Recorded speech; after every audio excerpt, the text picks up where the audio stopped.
general chemistry. There have been instances where this has caused my computer to crash. If that's the case, no great shakes. I'll just shut everything down and start over. But with that said, guys, what questions do you have on the homework?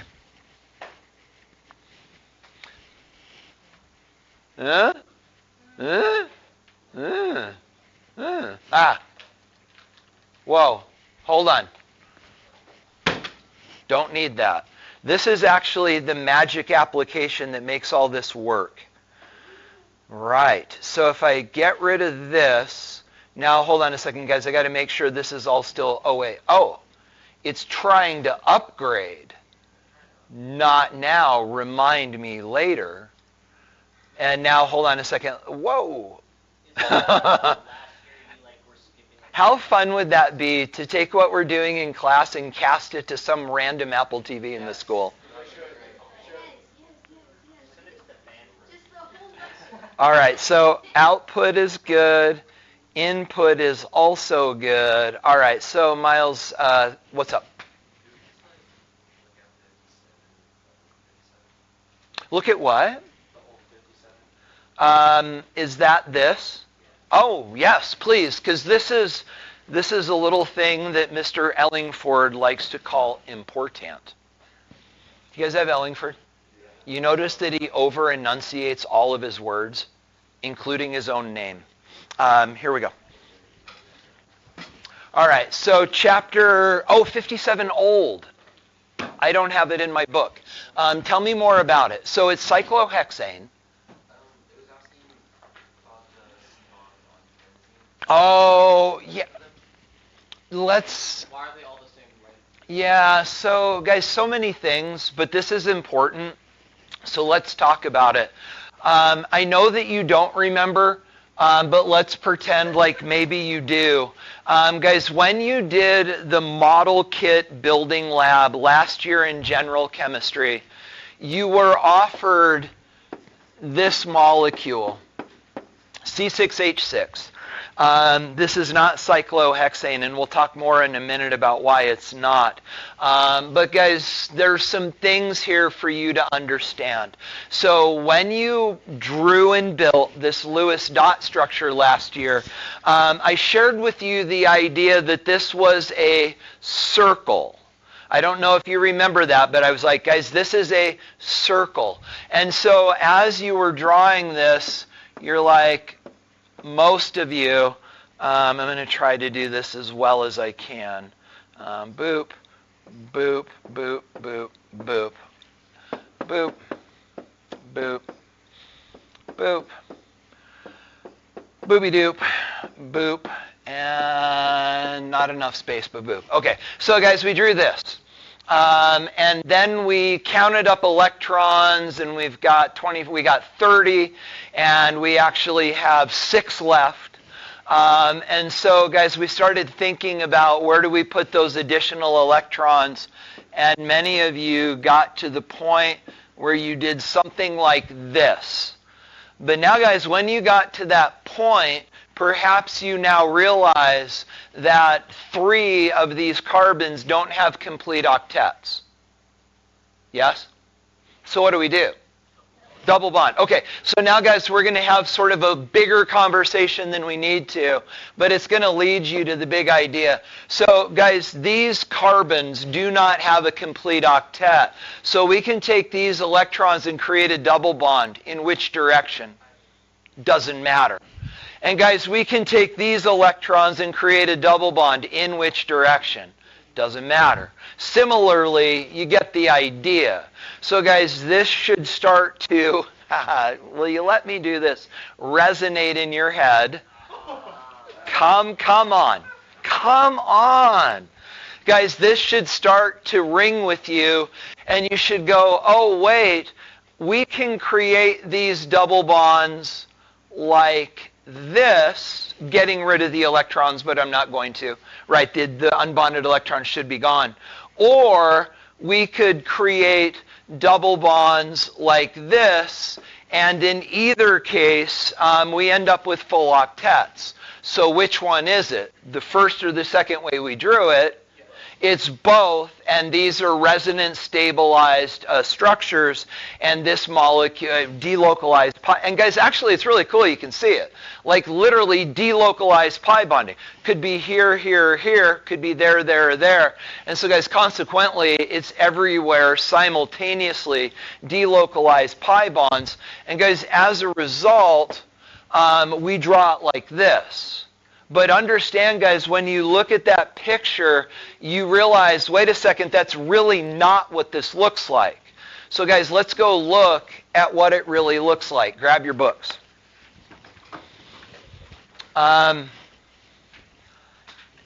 Is there any chance at all that any of you remember the pages that we looked at last time? Yeah, we were in chapter 9.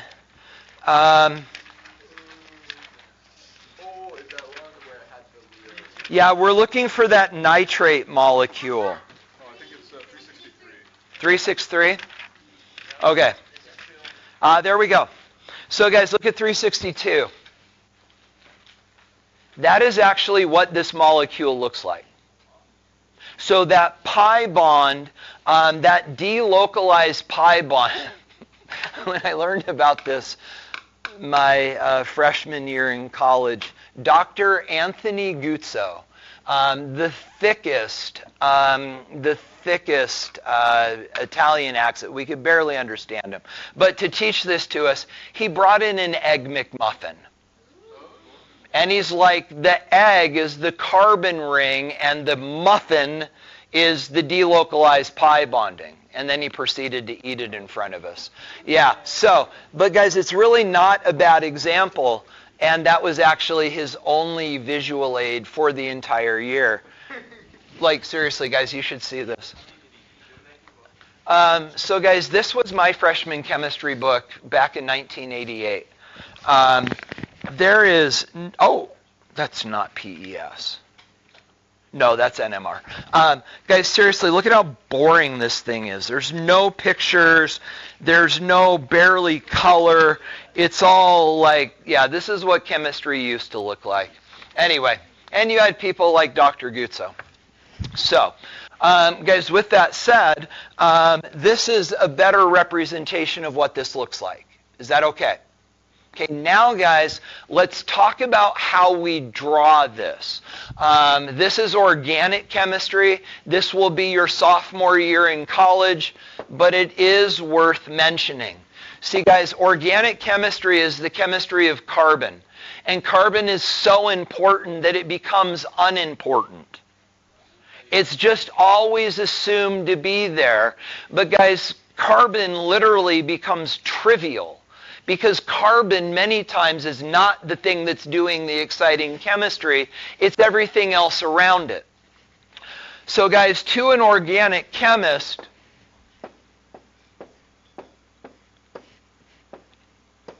this is how you would draw the molecule in blue. The understanding is this. There are carbons at every corner, and there are enough hydrogens present to fill in all of the octets. Guys, this is what is called organic nomenclature. Your sophomore year, you'll spend the first 3 weeks of class learning this stuff. There's a lot more to it than that. But guys, that is the way you would represent this. But then, guys, you could also then represent the other conformation, which would be bink, bink, bink, like so. But guys, which one is it actually? So how do we represent that? And the answer is like this. Guys, so here's the deal. This is what is called cyclohexane. It actually looks like this with the hydrogens coming off. But guys, understand, as it begins to resonate, and actually, that's not true. I'm sorry. I need to do a better job of this. Let me just start over. Guys, this is actually cyclohexane. There's 2 hydrogens on each corner. It's C6H12, and that keeps the double bonds from forming. So this, and I didn't write it all the way out, this would be C6H12. This is C6H6, and it actually looks like this because it does resonate. Get the idea? Yeah? Is there a chemical that has C6 that has double bonds and alpha carbons? Diamond. Yeah, graphite. Or is it C5? 6. So this is graphite. And it's got just carbons, no hydrogens. Yeah, so graphite would, although it's tricky because you're looking for what is called a unit cell. We used to have to learn all this stuff about the structures of crystals. And we don't need to know this anymore, but I'll tell you quickly because you'll see it in college. When you look at crystals, you're looking... You're looking for what's called a unit cell, and that is the smallest repeatable structure within the thing. And so here the unit cell would be C6. Yeah. So, but you probably also heard, oh no, that's C4. That's the explosive. It's different. Okay. So guys, how we doing here? Okay, a little taste, just if I may for a moment. You don't need to know any of this. Here, let me draw it like this, just so when you learn this in college, you don't completely freak out. So, guys, it looks like this, right? Polar or non-polar?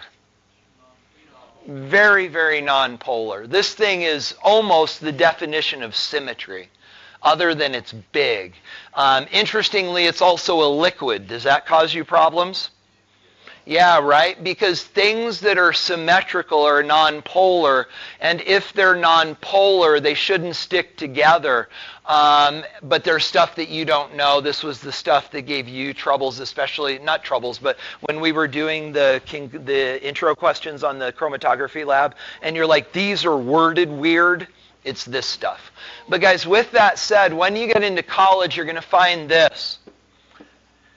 You can halogenate these molecules. Throw chlorine, fluorine, bromine on there. And then once you've done that, you've picked an X. And guys, once you've done that, these positions have names. This is called the ortho, this is called the para, and this is called the meta position. And the joys of organic chemistry is that there are what are called ortho, para, and meta directors. And once you've identified that chlorine, by adding the right directors, you can force other things to bond to any one of those sites. And you have to memorize all of that.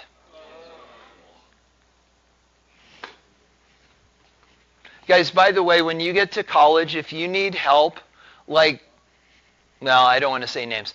I'm already tutoring people at BYU. Guys, if you need help, if you're in the area, I'm open to doing that. But when you get to organic chemistry, don't call. I got nothing for you.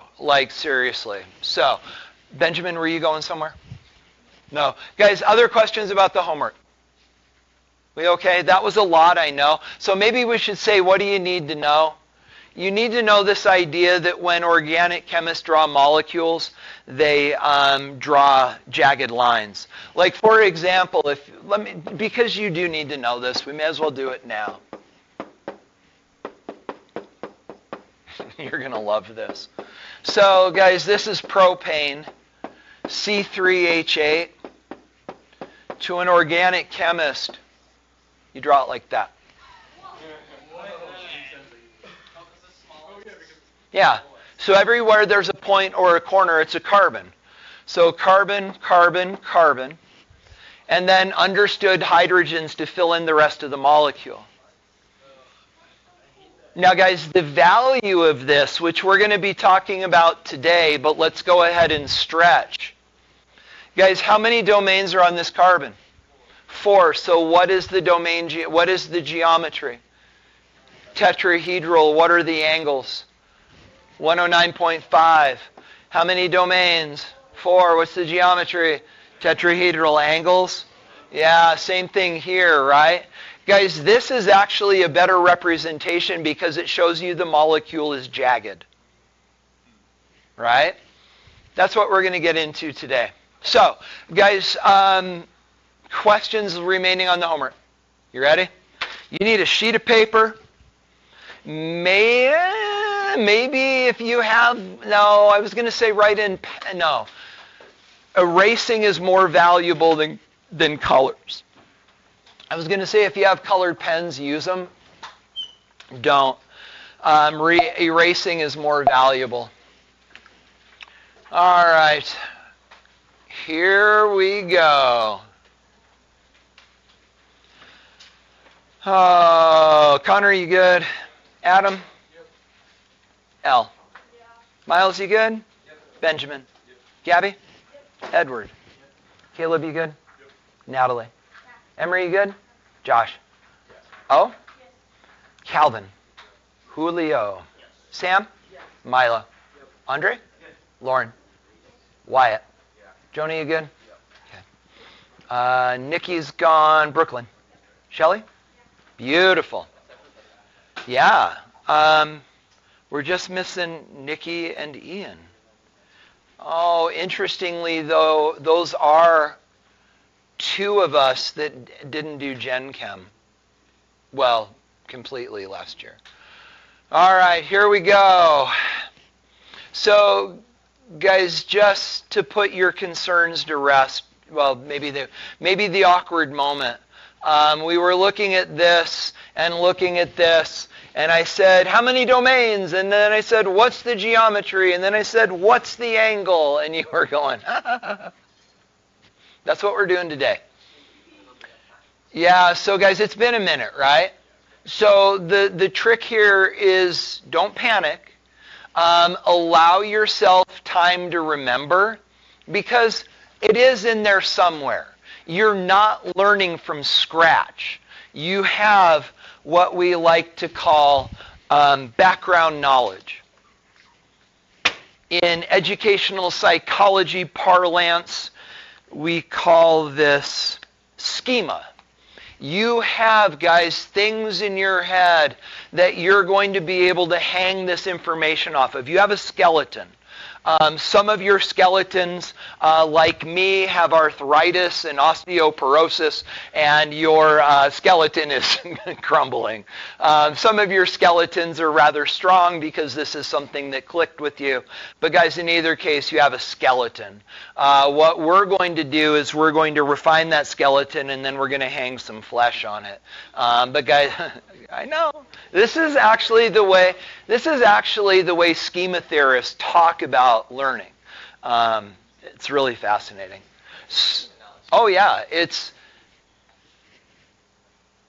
we're early out. Never mind. I can't tell you another story. Okay, so it's not that good. Guys, let's get going. And it goes like this. So, guys, I would encourage you not to write any of this down. This is like drinking milk. We're strengthening our skeleton. So, guys, remember Vesper theory, the valence shell electron pair repulsion theory? And the first time you wrote that down, you went, oh, snap.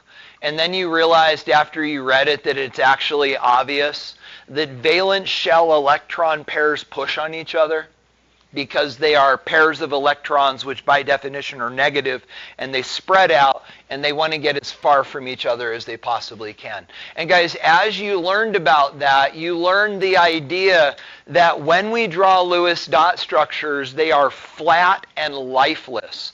They do not provide three-dimensional accuracy. Guys, when you're drawing Lewis dot structures, the only thing that they tell you is who is bonded to whom and what types of bonds form between them, single, double, triple. They don't tell you anything about structure. So guys, as a result, we need to be able to think about domains. And guys, remember electron domains, and we talked about the idea. It's like the domain of a lion. It doesn't matter if you find one lion or a dozen lions in a particular area. That's still one domain. And guys, electrons are the same way. So a bonding pair of electrons is a domain, and then multiple bonds, like single bond, double bond, triple bond, still one domain. And then non-bonded pairs of electrons also count as one domain. How are we doing so far? We doing okay? Okay. So guys, with that said, what we're going to do is when we do this, we start by looking at molecular shapes, by looking at domains. Guys, I bring this up, and it may be too much too soon to... If you're not connecting with this as tightly as maybe you could, this may not make sense, but we did talk about it last time. Guys, remember, if you do remember from last time, guys, on the AP test, they don't talk about domain geometries. Do you remember when we touched on that? And if you're going, wait a second, I'm not sure what even that means. We're going to look at a lot of pictures in a minute. But guys, you will see everything AP, except for our book. Domain geometries is central to the way LeMay wrote this. So in the book, you'll see electron domain conversations, but on the AP test, it'll just say, what is the geometry? And that's understood to be molecular. And again, guys, if that's not settling, we'll look at examples in just a minute. So, guys, for example, this, again, you're not writing it down. This is our good friend ammonia. So, guys, the way that we think about it is this. How many domains are on the nitrogen? There are 4. And guys, that makes and we're going to talk about domain and molecular for now. Guys, what does that make the domain geometry? Tetrahedral. 4 is tetra. But now, guys, only 3 of those domains are bonding. Do you happen to remember the molecular geometry? It's a pyramid, but it is a trigonal pyramid. And guys, it looks like this. Last year, I didn't show you the little bunny ears. Did I? Never mind. What I went to say was, remember the bunny ears? So, but guys, it's so helpful for you. And I frankly, I've always wanted to have these conversations with my Gen Chem kids, and I just don't. Guys, an important thing to think about when you're thinking about molecular geometries is the influence of these unbonded electrons. Guys, these unbonded electrons tend to make molecules bendy. For example, how many domains are on nitrate? And you realize that this should resonate. I didn't represent it that way. But guys, this is nitrate. How many domains?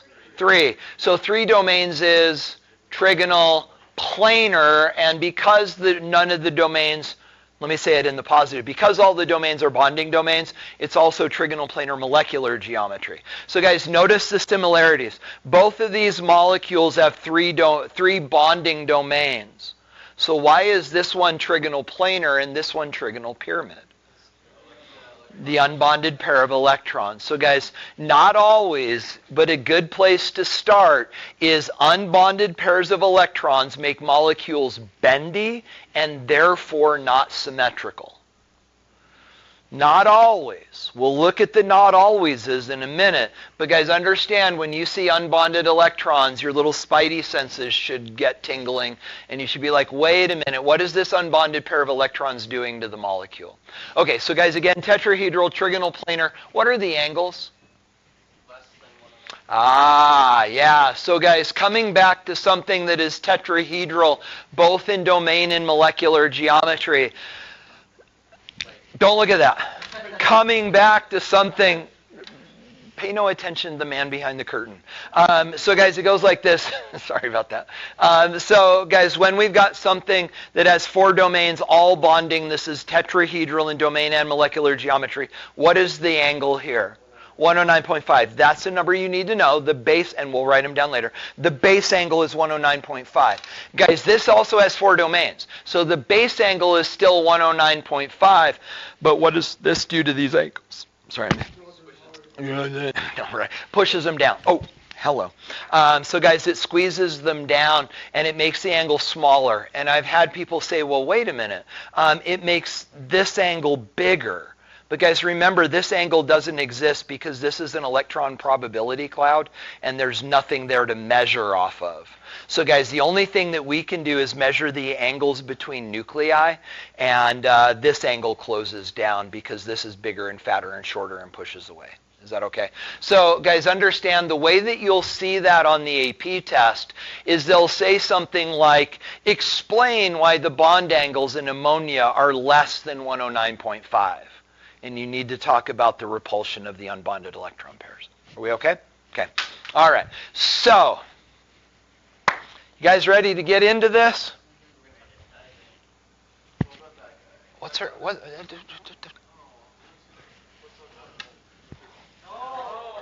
Wait until we talk about this guy, Mr. Funny Pants. Whoa. I need holsters. Guys, I forget her name. Jojo. All right. All right, Jojo. Hold on. Let me trade writing utensils. We're going to go white. So, guys, we are going to let Jojo speak into this. I seriously have no idea how you're going to be able to write any of this down, so I would say don't. But do ask lots of questions. Come on, Jojo. Bad Jojo. Jojo's sad.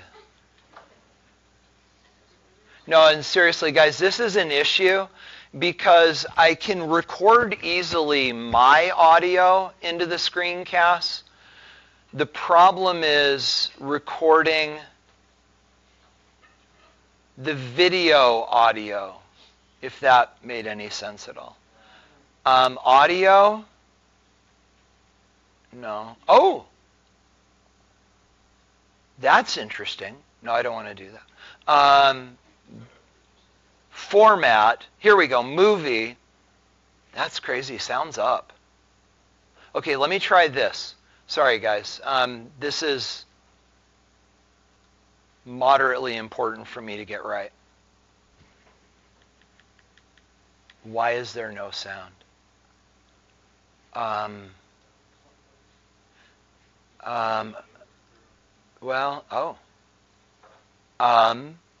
Please hold.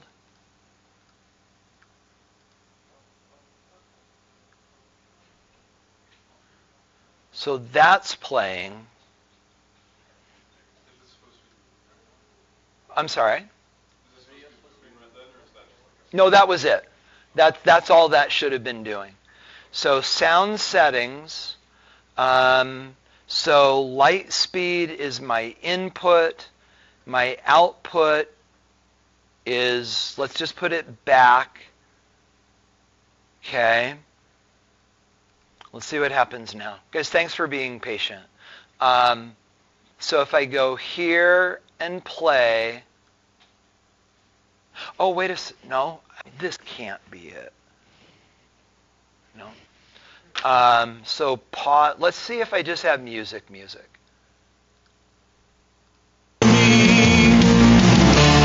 That would be yes. You know what, guys? I'll get this sorted out later. At some level, while Jojo's voice does bring soothing and confidence, I want Jojo. I can't actually do that without it being embedded in a screencast.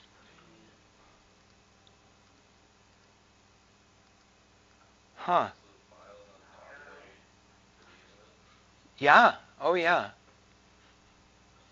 That's so strange. Okay, guys, you know what? I don't want to dwell there. Let's just dig into this and let's talk together. So, guys, what we're going to do is we are going to progressively dig deeper. You know what? Is that big enough? Are you okay? Okay. So, guys, what we're going to do is we're going to progressively dig deeper into these ever more complex models of molecules. So guys, what we're doing right here is we're just getting the idea that this is an electron domain. We are not now going to differentiate between bonding and non-bonding domains. We will, the video doesn't, but we will when I start drawing over the video. But guys, what we're going to do is we're going to start simple and we are going to build up to. Here we go. So guys, we go, I don't think I can do this from my screen. This could freak out. Yep, freaked out. All right, so guys, here we go. That's not what I expected. All right, so guys, this progresses. And now we have two electron domains. Guys, grab the person next to you and talk about everything that you know about molecules with two domains.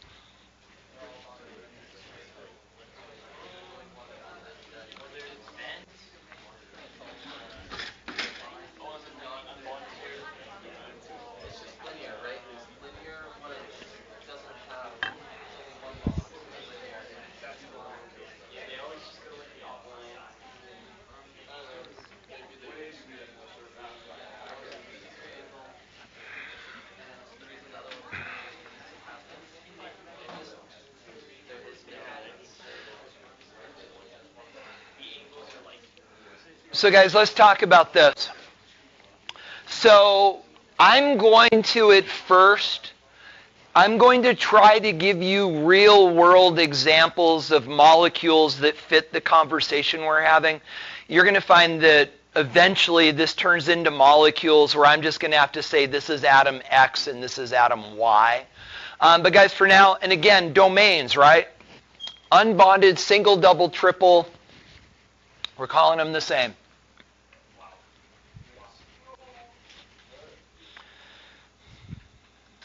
JoJo is working against me in mysterious ways. I know. So guys, carbon, oxygen, oxygen. Carbon dioxide. Just to be clear, this is a double bond, this is a double bond. But we're not going to represent them that way. So guys, in the example of carbon dioxide, how many domains are on the central carbon? 2. And they're both bonding domains. Consequently, and I'm going to say this the way we talk about it, what's the geometry? Linear. So guys, this is a linear molecule. We'll talk about straight in a minute. But guys, this is a linear molecule. And as a linear molecule, what is this angle? 180 degrees. Now, imagine that this is an unbonded pair of electrons, and this is a carbon, and this is a nitrogen. Now, guys, let's just say it. What's the geometry? Straight. Because, guys, what we're looking at, and I know it's a little deceptive, let me redraw it for you. Guys, what we're looking at is this. And if we're counting the carbon as the central atom, there are 2 domains on that central atom, but only one of them is bonding. And guys, when you have one bonding domain, that molecular geometry will always be straight. And what is the angle? Undefined. Right? Because guys, 2 points do not define an angle, they define a line. And so this is what we call straight. Not linear. Linear is 180 degrees. Straight is no angle. Are we okay? All right. And again, guys, some of your skeletons are shakier than others. But guys, trust that this is in there somewhere. All right, so now we're going to go back.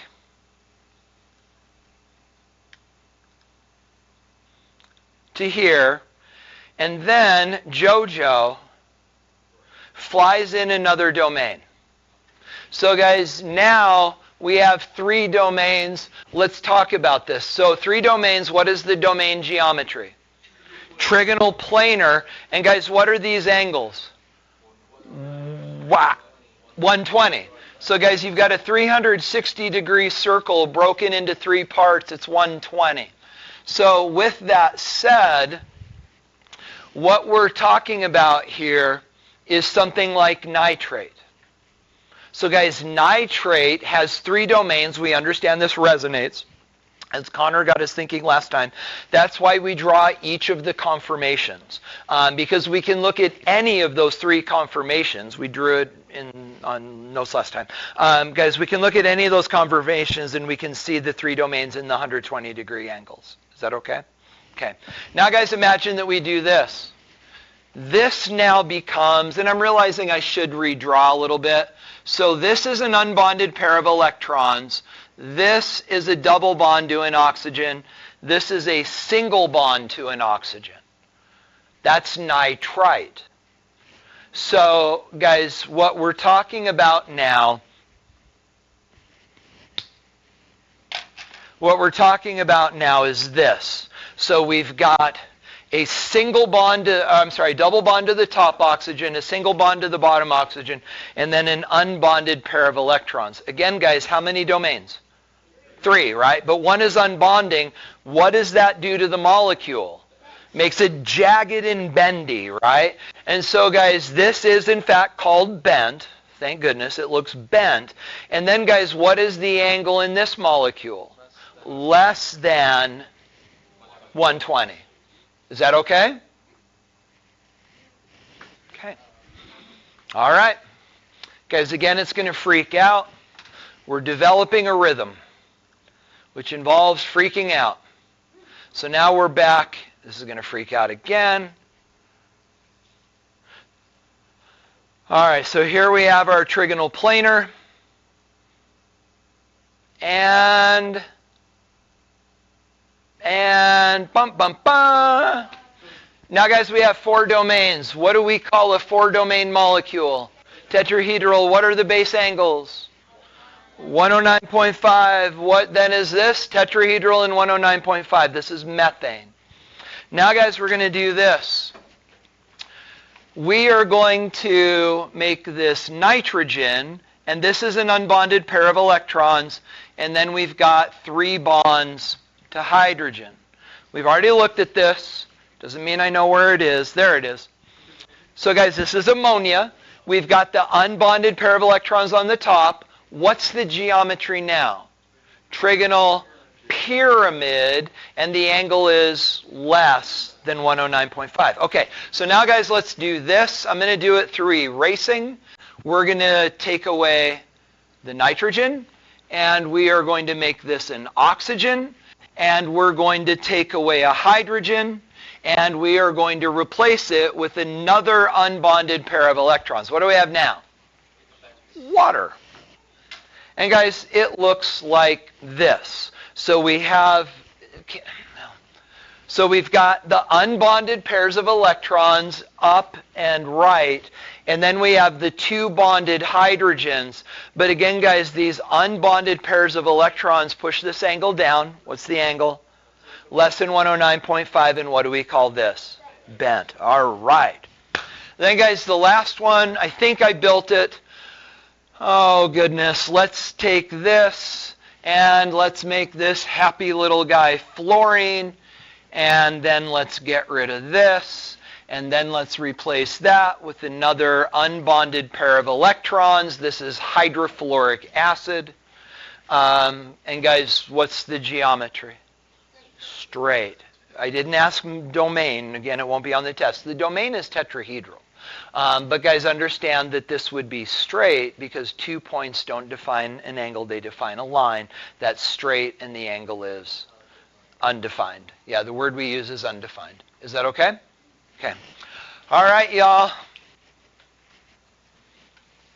Josh? No, it's not time. It's not time yet. All right, guys, here we go. 4 electron domains. What could possibly be next? 5 electron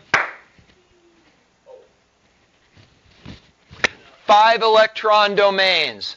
Let's talk about it, y'all. How's this happen? So we have the idea that the octet rule is the pinnacle of stability, and the S's and the P's only hold 8 electrons, so 8 is the max, and we're done with the story.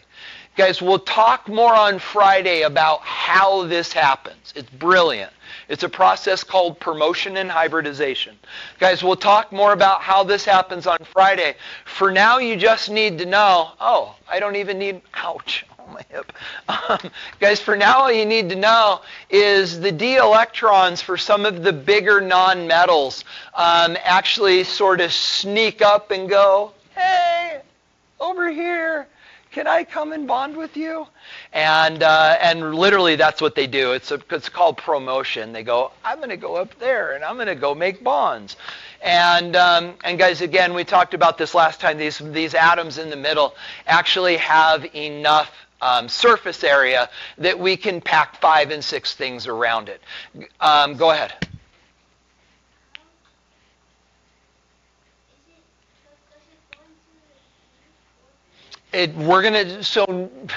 No, but we're going to talk Friday. Because what you're going to find, I don't even want to go there. You'll see on Friday. Okay, so guys, with that said, I would encourage you to draw this with me, but don't draw yet. So as you draw this, here's what you want to draw. Draw a central atom, and then guys, slow down. Then you're going to draw a vertical. Draw vertically 2 domains on opposite sides of the central atom. These are what are called the axial domains. Think about a planet and its axis, like its axis, North Pole, South Pole. Then, guys, what you're going to do is this.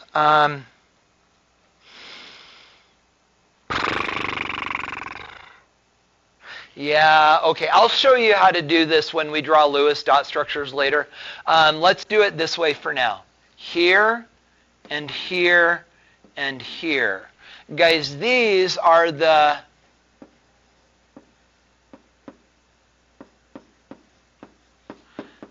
what are called the equatorial domains. They are the ones that circle the equator.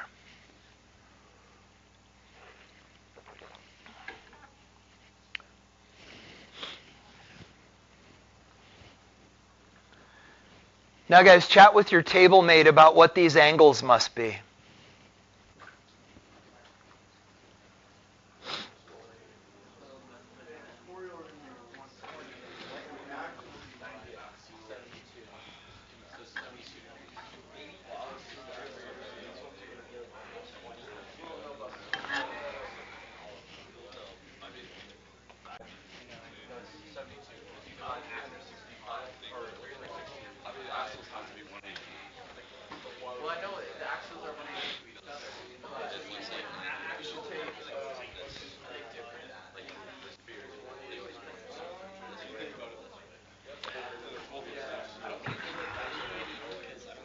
So guys, allow me to jump in. So guys, don't write this down. When you see this, it's going to make sense, but we can't afford clutter right now. But guys, here, if you look at the 3 axial domains, equatorial domains, do you see that they kind of look trigonal planar? It's because they are trigonal planar. Guys, don't go anywhere with that yet. But guys, these are 120 degree angles. All the way around the equator. Don't write this down. You're going to know that, and then you're going to make a mess later. And then guys, what about the angle between the equatorial and the axial? They are 90 degree angles. Guys, typically you don't hear a lot about the axial to axial. That's actually 180. But guys, bringing those ideas together, I wish this were larger, but do you see it?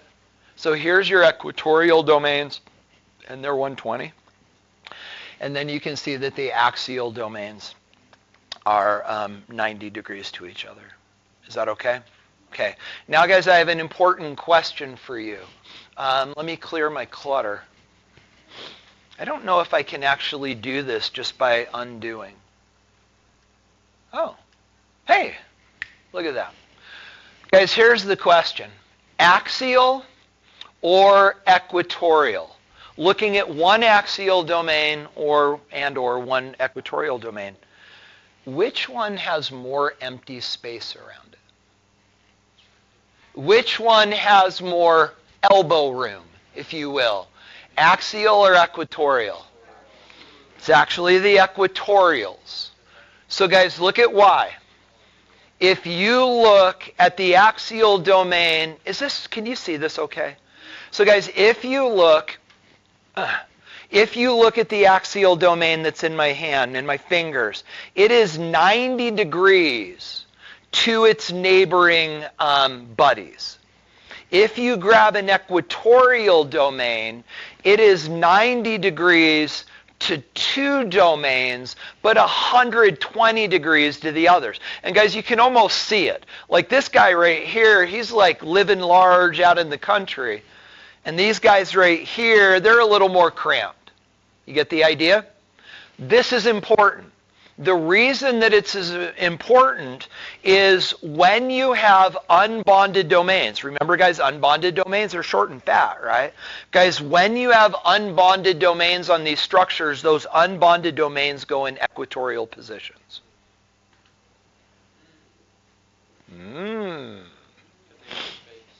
Because they have more space.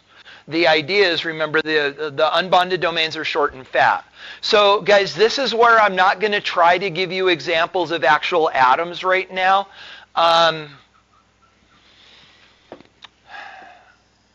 Can we just do like X's and Y's? So, guys, if we've got X and Y and Y and Y and Y and Y. Why? Sorry. Guys, this has 5 domains on it, and we need to give that a name. Nope. So guys, look, where'd it go? Where'd it go? Who stole my molecule? Where? Oh, here. Okay. So guys, check this out. Do you kind of see the connection? So, so here, let me make it more pronounced. So guys, what do we have here? We have a 3-footed pyramid, right? What do we have here? A 3-footed pyramid. We've got a top moving down to the 3 feet of the pyramid in the same way that we have here a top and a 3-footed pyramid. So guys, on this molecule, we have 2 of them. So this is called trigonal bipyramidal. So the name of this molecule is trigonal. White is not my best choice. Trigonal bipyramidal. So guys, this is what is called a trigonal bipyramidal structure. Now, the best that we possibly can, let's start fiddling around with this. So guys, let's now take away one of the atoms bonded to X. So guys, which one are we going to take? Where are we going to take it from? The equatorial ones. So let's just take the one over here on the left. So we're going to take this away, and we're going to replace it. Oops, don't like that. White is better. We're going to replace it with an unbonded pair of electrons. So guys, we've got this, and we're going to pull this off. Now, I'm not going to I will. Let's replace it with an unbonded pair of electrons. See it? So guys, what do we call this? And the answer is this. Let me use my book. So guys, when we have a you see how we got here, right? Would it be better if the lights are on? Are we okay? All right.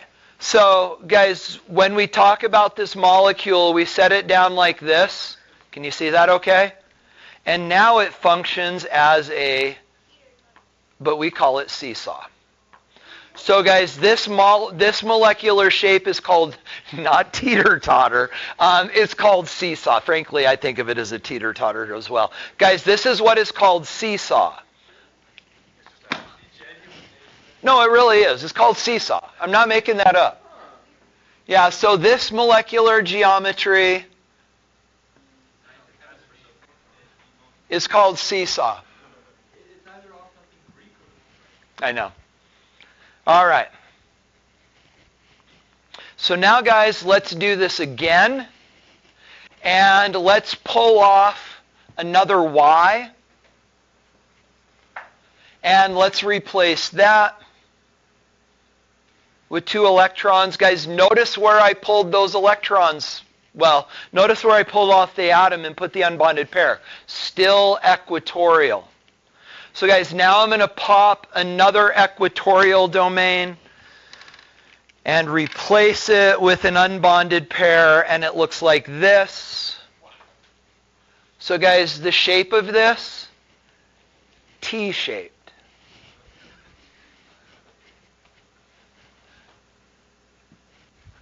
Thank goodness these actually have something to do with what they look like. Sorry, that was really sloppy. It's called T-shaped. Oh, the shape is part of it? Yeah, it's literally, yeah, you call it T-shaped. Then, guys, coming back to maybe something more familiar, now let's pop our last equatorial domain. And we end up, oops, I'll just write over it. We end up with this. So guys, popping off this last equatorial domain and coming here like so. I'll bet you can name this one. It's linear. Yep. This is a linear geometry.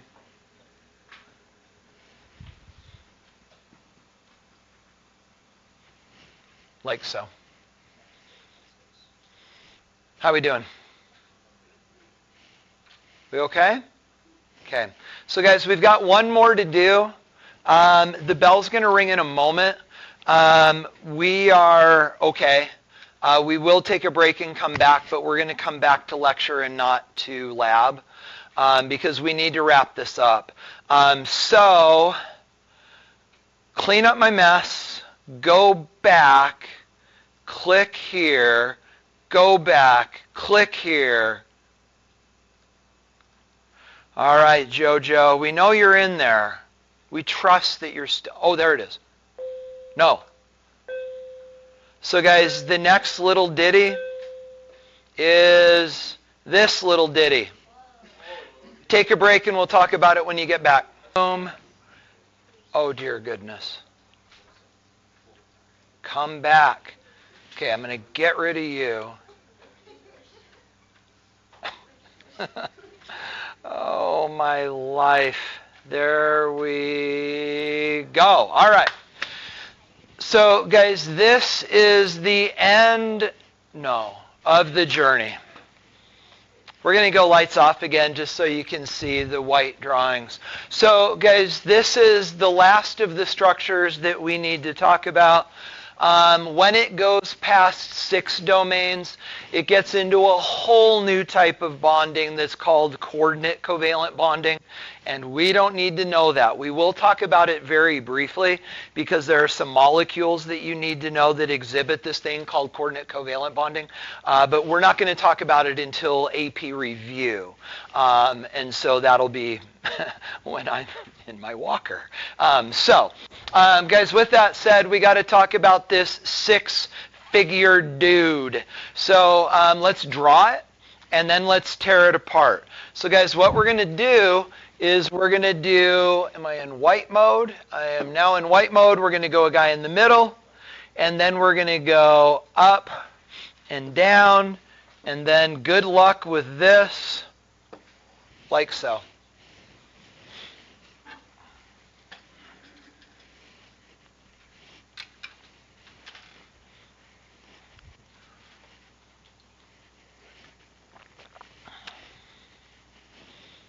You guys okay? Okay, let's see if you learned anything. Label the axial and the equatorial domains. Stop. They're all the same. Ian, you're here. Well, hello. So, guys, they're all the same. These are all equivalent domains. There is no axial and there is no equatorial. Can you see that? What are the angles? 90. So if I call these the axial, these are our equatorial. But if I grab two that we would think of as equatorial, they're all the same. So guys, these molecules, when all 6 of these domains are bonded, are really symmetrical. Okay. But guys, there is something that we need to bring forward from last time. And that is the idea of non-bonding domain substitutions. So, was that okay to do X's and Y's? Did that sit all right? Okay. So guys, let's go X's and Y's, if you would.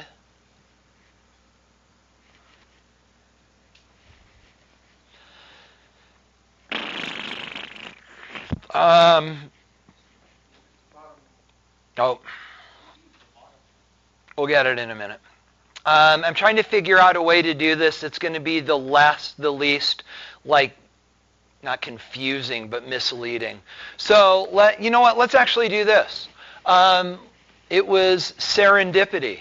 Let's get rid of this domain, and let's make this an unbonded pair of electrons. So guys, as you know, where are all my unbonded domains? Here's some more. Oh, hydrofluoric acid spilled on the floor. Then you'd have hydrochloric acid on the floor. Okay, so guys, it goes like this. We are going to pop off a domain, and then we're going to replace it with an unbonded pair of electrons. And now, guys, we've got to come up with a... Oh, shoot, we didn't talk about the name of the whole thing. Yeah, sorry. So, guys, this one's a little strange, so let me explain it to you. So all of the other ones that we've done, like our trigonal, well, it's sort of taken apart now, but like our trigonal bipyramidal was all about the domains. The name of this is not about the domains. The name of this is about the faces that it creates. So guys, imagine if we wanted to come along and, I used to work construction. I think about this like roofing a house. So imagine that we wanted to come along, and if we wanted to screw OSB to this, and if we put a sheet there, and a sheet there, and a sheet there, and a sheet there, and then if we put a sheet here, here, and here, and if we sheeted this with triangular boards, how many boards would that take? That's where the name octahedral comes from. So guys, this is an octahedral structure. Okay, now back to the substitution. So pull off a bond, a Y, and do this. So now, guys, we got to name this, and thankfully the name makes great sense. It is a pyramid. So, guys, are we in agreement that we could see a pyramid here? But now how many feet does it have? 4. So this would be a square pyramidal. Oh my gosh. Thank you. I got all lost in the thought. So guys, this is what is called square .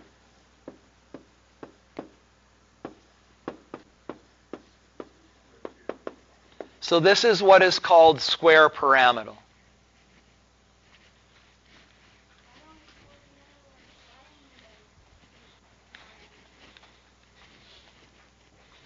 So guys, are we okay with that idea? Now we need to talk about what we're going to do if we lose one more domain. And guys, now it does matter. Because remember that these unbonded domains are big and fat and short, right? So when we lose another domain, the domain that wants to be lost, if you will, is the one that is opposite this. These are too close. So if we have another loss of an atom, if you will, and we get rid of, yeah, that's okay. Oops. Back to white. And if we get rid of this guy, then we've got this, right? Any guesses? Square, planar.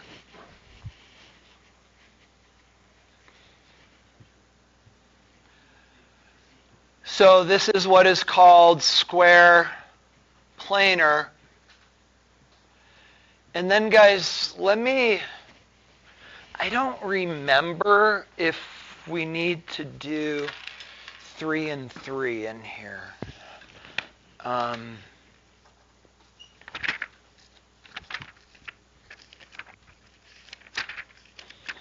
don't think we do, but I don't want to skip it if in fact we do. Wait a minute, it's back here. Sorry. Well, yeah, it's in here. Where did it go? Oh, here we go. Where's my octahedral? Oh, here we go. No, we just have to go to square planar, and then we're good. Okay, so, guys, we're done there. So now the question becomes, now that we have these other domain and molecular geometries sort of in our toolbox, guys, we have to start asking questions about how do we represent these structures. And so, guys, what I want to do is I want to give you a fail-safe way to draw these Lewis dot structures. When you get to college, you're going to find that your professors will talk about the idea of predicting what the molecular structure will first be, and then come back and try to draw them. And guys, I've never found that to be successful, simply because many times I miss the details. I'm like, oh, I should have known xenon does that. By the way, the noble gases form these. And so, guys, I found that wasn't very effective. I was missing a lot of stuff. And so what I want to do is I want to show you a strategy for drawing these that you will find familiar and of good utility. So guys, when I show you how to draw these, what we're going to do is we are going to assume everything is tetrahedral until proven different. Okay? So, with that said, guys, find a blank place where you can draw some Lewis dot structures. And let's draw some Lewis dot structures. Boom and boom and boom. All right. So, I don't even know. Let's just humor me for a minute, would you? Can you do this in about 12 seconds? I can.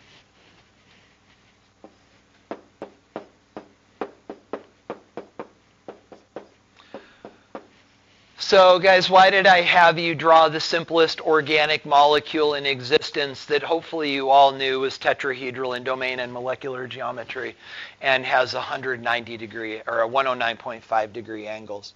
And guys, the reason that I had you do that is because I'd like to contrast it.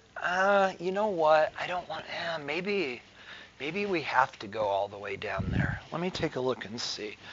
No, let's do this. This will be better. Are we okay on this? Okay.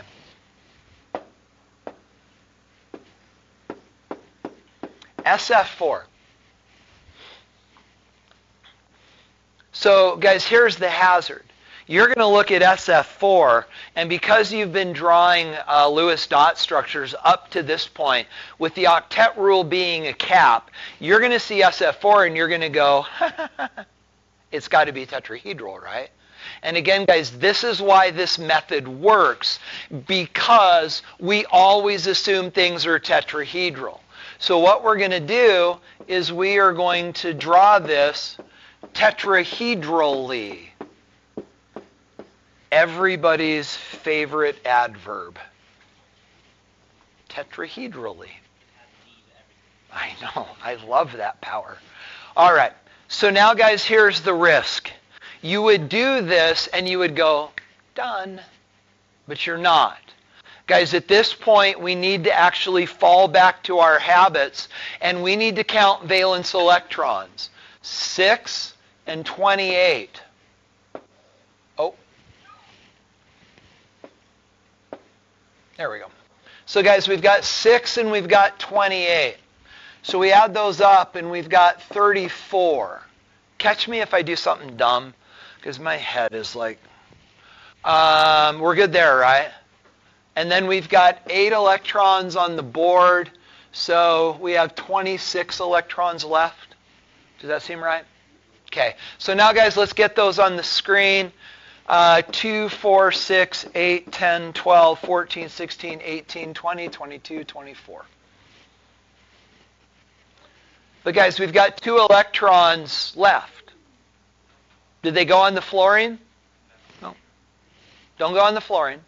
So guys, where do they go? And the answer is they go on the sulfur. But you don't know how to do that. So guys, here's what you're always going to do. You're going to put them bottom left. Now guys, let's talk. How many domains on that sulfur? 5. What is that domain geometry? Trigonal bipyramidal. Now we need to talk about the molecular geometry, and that is seesaw. And so guys, if we were to then build this, it would actually look like this, and this would be our molecule. But guys, notice the way that we do this. We always draw this in a tetrahedral configuration. And then we're like, hey, if we have any bonus electrons, we're going to stick them first down and left. And then, guys, what that does is it defines our axial and our equatorial domains. And when you draw it in like that, you maybe even go, yeah, okay, I could buy that. Those are axial and equatorial. Really probably be better drawn if this equatorial domain was up that way, but at least we get a sense of it. And guys, that's what we're after. We okay? Okay, so now guys, let me pick another one. We're going to do 2 more. I think that's going to be worth doing. Let's do this one. Boop, boop, boop, boop, boop. ClF3. Yep, chlorine's in the middle. But guys, again, let's talk about why. We're sort of giving this away, but let's talk about why. So guys, chlorine's here. It does have a D sublevel. Where? Down here. It doesn't have any electrons in it, but it is available to bond. We'll talk more later. And it's also big enough that we can get more things around it, even though in this case it's 3, but it's still important. So, guys, with that said, here's what we're going to do. We are going to start by assuming that this is tetrahedral. So we're going to go boop, and boop, boop, boop. Yeah, I mean, it doesn't really matter how we do this.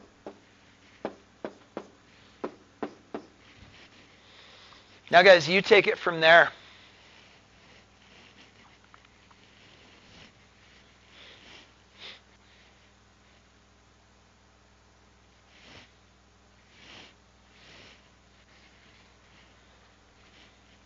I'm glad we're doing this because you're going to see one like this on the test.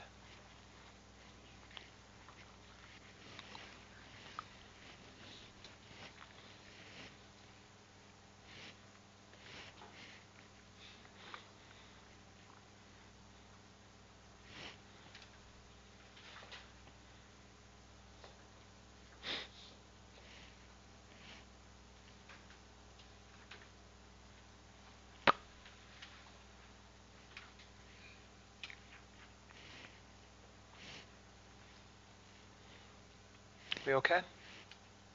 So 28 electrons, right? All of them are halogens, and there's 4 of them. So that would be 28. And we've got 6 on the board, which leaves us with 22. And we go 2, 4, 6, 8, 10, 12, 14, 16, 18, 19, 20. You know what? I'm going to draw those 2 as dots, just because. 19, 20. And then, guys, where are we going to put 21, 22? Yeah, we're going to put it on an angle. And maybe you would choose to put it here. But, guys, in either case, this is where my process that I'm teaching you will force you to think. Because, guys, if you drew this, this would be wrong. Actually, no. What? So, slow down. No, we actually, as we talked about this last year, resolved that it could be right. And we checked it with the key, and it actually is. Yeah, we ended up not needing to rewrite this. So guys, let's talk about the thinking behind what we're thinking about. So how many domains? 5. Domain geometry. Trigonal bipyramidal. When you have a trigonal bipyramidal structure, which are the domains that receive the unbonded electrons? The equatorial domains. So guys, these domains can be understood to be equatorial domains. Do you see it? Let's call these the axial, and then those can be equatorial. So now, guys, what is the shape of this molecule? T-shaped. Yep. And you can see that. It looks T-shaped. So, guys, the take-home message is this. When you have 2 unbonded domains on a trigonal bipyramidal structure, there has to be a clear distinction where you have 2 domains that are axial to each other. And then once you've established those axial domains, you can put your unbonded domains in any of the 3 other positions because they're understood to be equatorial. Yeah?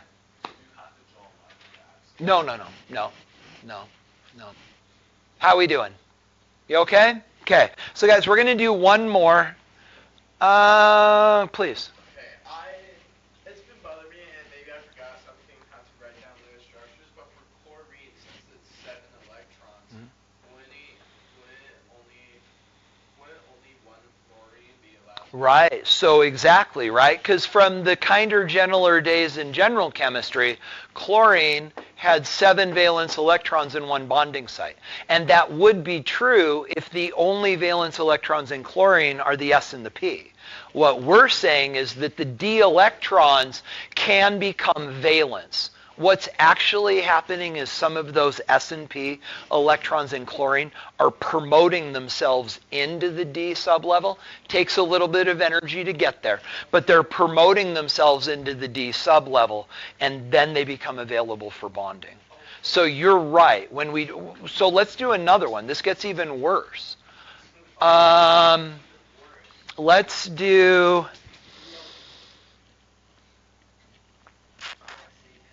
this. Yeah, this will actually, I'm glad we're doing this one. XEF4. Yeah. So, Josh, even worse, right? Because now we have a noble gas that's creating 4 bonds. Shouldn't happen, right? Again, guys, when we talk on Monday, we're going to talk about hybridization. And all of a sudden, this stuff is going to make sense. Or at least there will be a foundational understanding of what allows this to happen. So again, guys, with the process that I'm teaching you, treat everything as if it is tetrahedral first.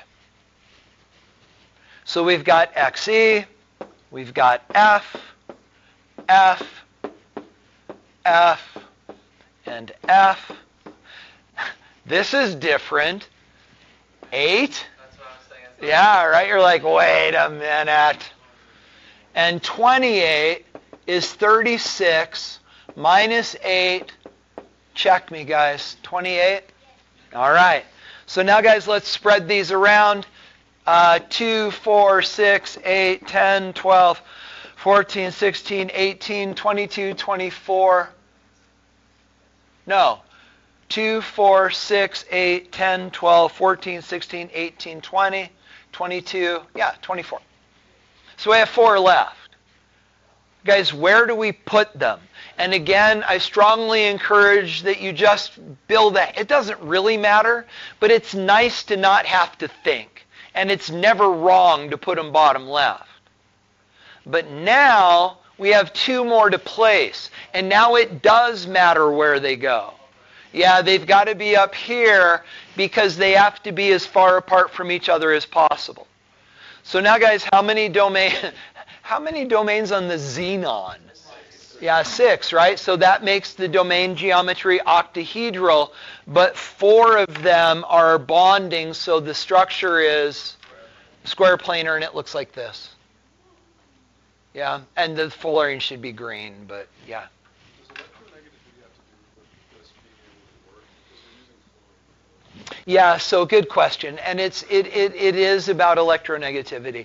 That a lot of times these more complicated molecules form with fluorine and chlorine because, one, they're small. They can get in there, right? Because you're packing 6 electrons around a xenon, but also with 2 unbonded pairs of electrons. So you need things that are small, but also very grabby. And that's exactly right. Yep. So, guys, one last thing, and we're going to talk about our new and improved plan for lab today. So, guys, this is the end of the unit. This is the end of the unit.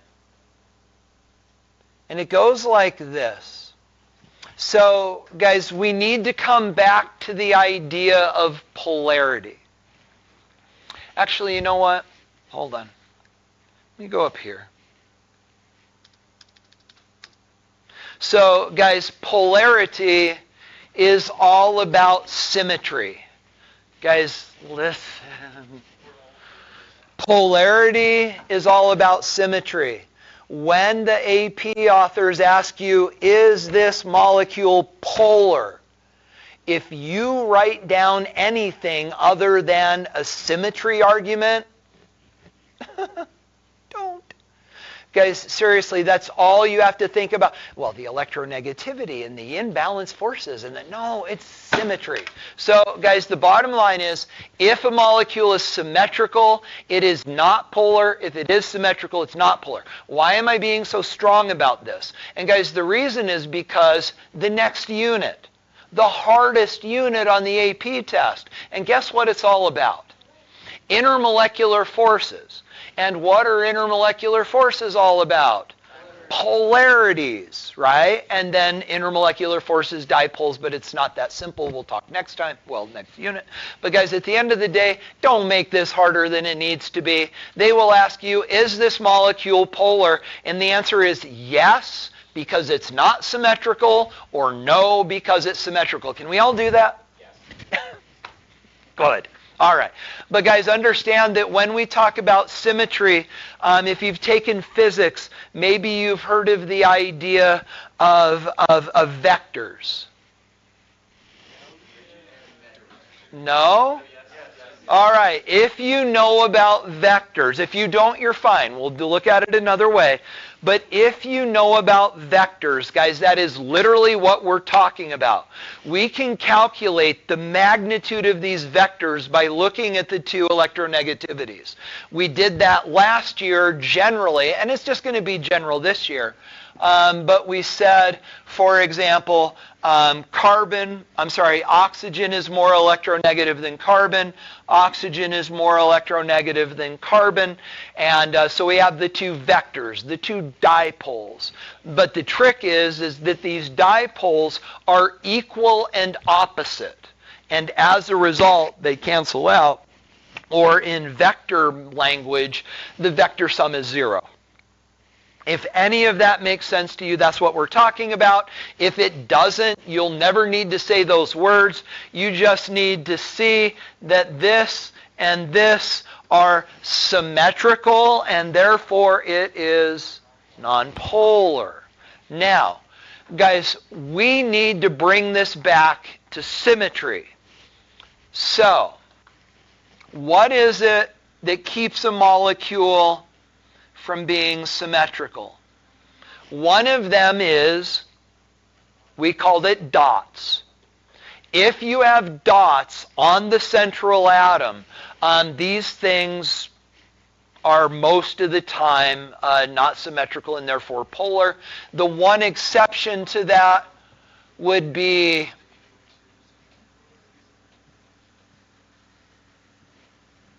So guys, this would be a trigonal bipyramidal structure. And if you have something that is trigonal bipyramidal, and it has 3 unbonded domains, can you see that that would be symmetrical? It's linear? Okay. All right. Yeah, what about this, like a square planar? That would also be, yeah, good question. So if you have x, y, well, we just drew this. I could have just pulled it up. If you have this, that would also be symmetrical in nonpolar.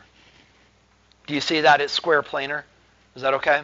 Okay. So guys, with these exceptions, dots tend to make things bendy and therefore not symmetrical and polar. What's the other thing that does that?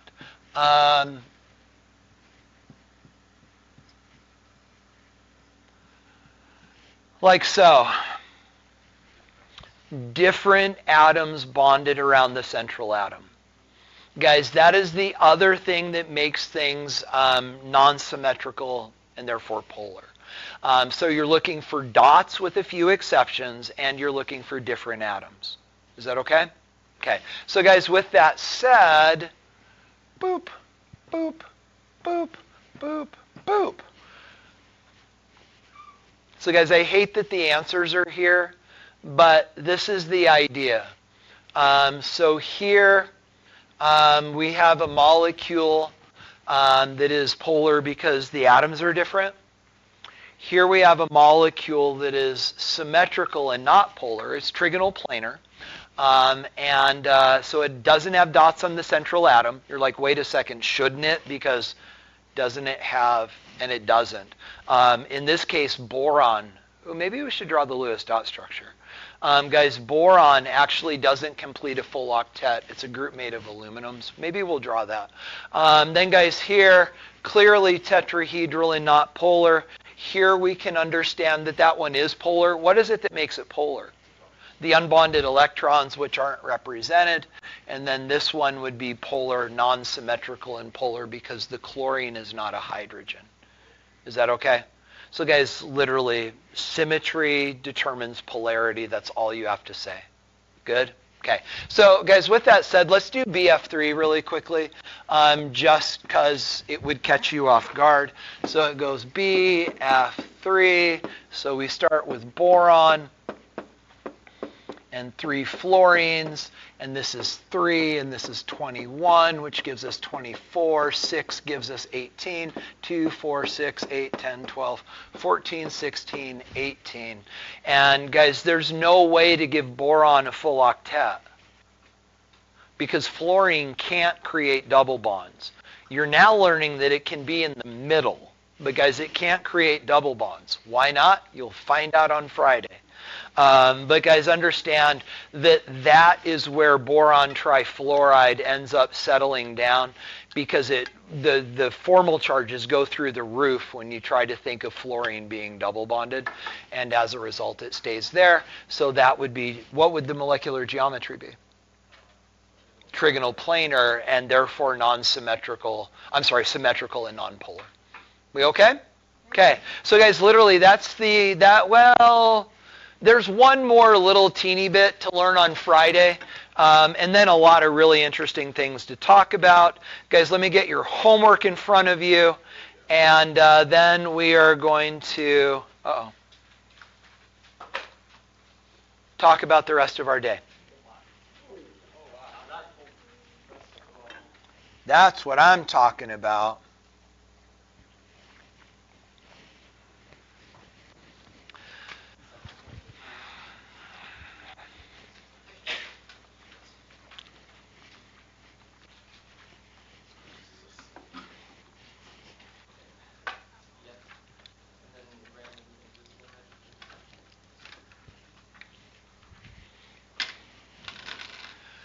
Oh, goodness. How much time do we have left?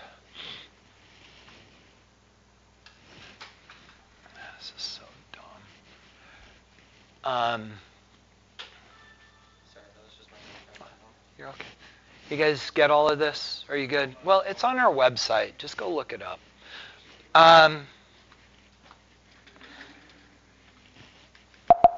Whoa. Oh, I need to stop.